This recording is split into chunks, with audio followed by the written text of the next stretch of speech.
For the very large buyers, like my former employer, Sprott, where I'm still the largest shareholder, when they need to buy lots of silver for the Sprott Physical Trusts, they can buy it. When retail people try to buy 1-ounce bars or 10-ounce bars through retail channels, they have a very difficult time. And there is structural disruption in the traditional silver markets, in particular in the COMEX, which is a paper market. That market was structurally over-leveraged. Some days, the market traded contracts that were equal to 200 times the amount of silver available for good delivery. It didn't matter for 50 years because the silver didn't deliver. The paper contracts settled in paper. They were rolled over. What happened just very, very, very recently is the LBMA and European markets found themselves structurally short of silver. And the spot price for silver was 4 or 5% higher in London than it was in New York or Chicago. So people started taking delivery because they could make 4 or 5% overnight. Simultaneously in the U.S., the lease rates for silver. Many people don't know that there's a lease market for silver for jewelers and industrial users, fabricators. The lease rates went from 3.5% or 4% to 40% because the people who had been holding silver for lease, myself included, at the end of the lease term, which are very short term, sent the silver to London to make 4% overnight. These are disruptions that are temporary in nature. The disruption that's less temporary in nature, I think, is the coming multipolarity in silver markets. Silver used to be controlled in London and in the U.S., New York and Chicago. It's estimated now that 25% of the physical silver that trades in Dubai. That's a big, big, big change. And a bunch of silver trades in China. China, in addition to being a large silver producer, is the largest refiner in the world. About 65% of the world's refined silver comes out of China, which means that Chinese export sanctions don't just apply to silver produced in China, but rather silver processed in China. And the Chinese apparently have come to believe that silver is, like other materials, as much an industrial and strategic material as it is a monetary metal. Now, you have to read a couple of other things into the Chinese action. They banned silver exports from China, except for companies that were licensed by the Chinese state, which is to say their friends and relatives. They've licensed 44 companies to export silver, which is, the sort of rent speaking that you might expect when 10,000 people rule 1.4 billion people. But nonetheless, that will, I think, continue to disrupt the silver market. I also might mention that outside of the monetary realm, where I'm more conversant, silver delivers a lot of utility in fabrication processes. My good friend Frank Giustra quoted a source suggesting that there's no demand elasticity in silver use for solar up to $135 an ounce, which is to say the reflective properties of silver and the ease with which it is used to coat solar panels means that no significant substitution and no significant fabrication changes will come into the market unless the silver price goes above $130 an ounce, $135 an ounce. So it's important to note that the utility of silver in applications like germicides, water treatment, and solar means that there's a lot of structural inelasticity around demand. You will see some increase in primary silver production. That will happen. But primary silver production last year was about 18% of total supply, well after recycling and byproduct production. I think that looking out over 5 years, the increase in the copper price will have a lot more to do with increased silver production than the increase in the silver price. If we were ever to see, again, a good market for lead or zinc, there's a lot of silver produced as a byproduct of lead and zinc deposits. Increases in copper, lead, and zinc production would have more of an impact on the supply side with regards to silver than increases in the silver price, paradoxically. Where the increase in the silver price really comes into play, and I remember this in the 1990s, a fairly large amount of physical silver is held outside the market in India. And if you have increases in the dollar quote in silver, combined with a decrease in the rupiah quote in US dollars, you get a parabolic move in silver in India. It's held as a store of wealth by poor people. Back when you were a very, very young man, I dare say a boy, Buffett Warren Buffett owned 15–20% of the world's above ground stocks of silver. When the market found that out, the market doubled and then, went up another 50%. And all of a sudden the market crashed. The Indian rupee fell by 50% against the US dollar. And the silver price was up well over 100% in US dollar terms. So silver in Indian terms, in rupee terms, was up by 400%.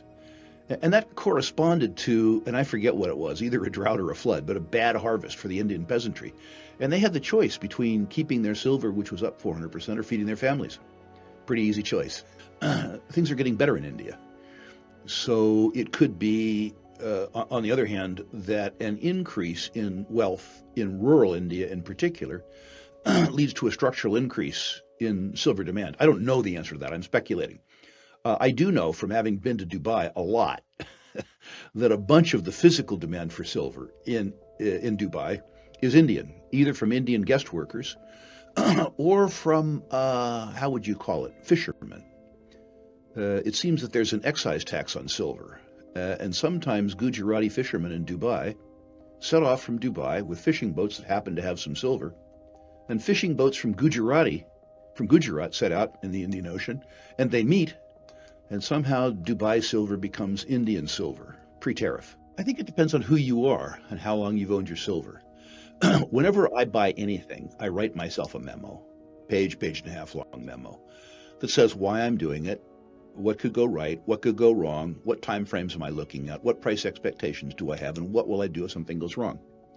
I have some silver, well, not physical silver. I have Sprott physical trust silver, easy silver for me to own.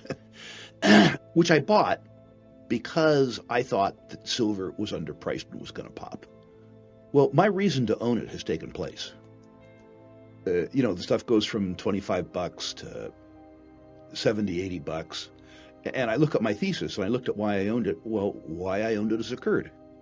You need to discipline yourself to sell when the circumstance that caused you to buy something has occurred, and not be greedy and hold on to the very last smidgen. Make no mistake, I save in gold. I maintain liquidity in US dollars, and I speculated in silver. And I am likely very soon, I haven't done it yet, but I'm likely very soon to sell the silver that I bought in anticipation of just this event. I wouldn't want to speculate. I think 75% is a splashy enough headline for me to give you to justify my thesis. I would note that since 1913, the year of the establishment of the U.S. Federal Reserve, the U.S. dollar has lost 97% of its purchasing power. So the idea that it will lose 3/4 of the remaining 3% doesn't seem outlandish when you look at history. Particularly when you look at that history and you look at our on-balance sheet and off-balance sheet debt and deficits as a percentage of gross domestic product, or better yet, as a function of gross outputs. The circumstances that we have in place today are more egregious circumstances, arithmetically, than have occurred during a century-long period, better than a century-long period, where the purchasing power of the dollar has been declined by 97%. Let's look at what would it take to reverse that decline, just for fun. That's how you test a thesis, right? To begin with, you'd need a balanced budget. You would need to erase a $2.5 trillion on-balance sheet deficit in the United States. Fat chance. You would need, secondly, to figure out how you were going to deal with the $38 trillion in gross encumbrances. $36 trillion net. In other words, how you're going to pay off the bondholders, particularly because $9 trillion of that debt needs to be refinanced in the next 12 months. Then, how do you deal with $120 trillion in net present value of entitlements? Medicare, Medicaid, Social Security, military pensions, federal pensions. How do you deal with that? Are you honest? Do you send a letter to some old codger like Rick Rule and say, yes, you've paid into Social Security for 60 years, but no, you're not going to get any money? Old guys vote. That outcome looks problematic to me. What I think we do is we do what we did in the decade of the 1970s.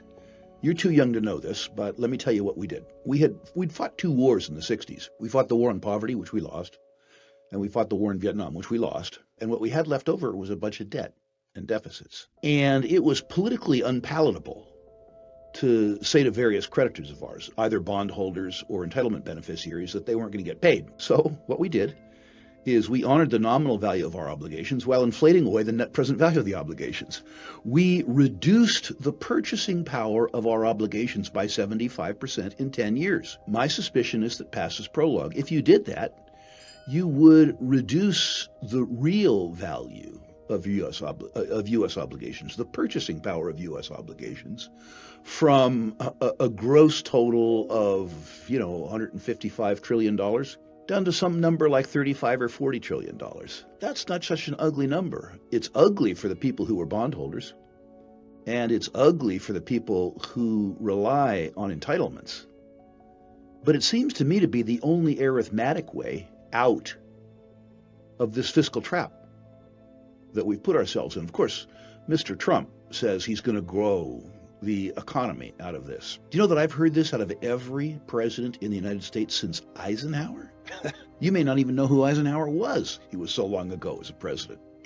The one who came closest was Reagan. Reagan, despite his mandate and despite his promises, did not reduce the size of the U.S. government. He only reduced the rate of growth.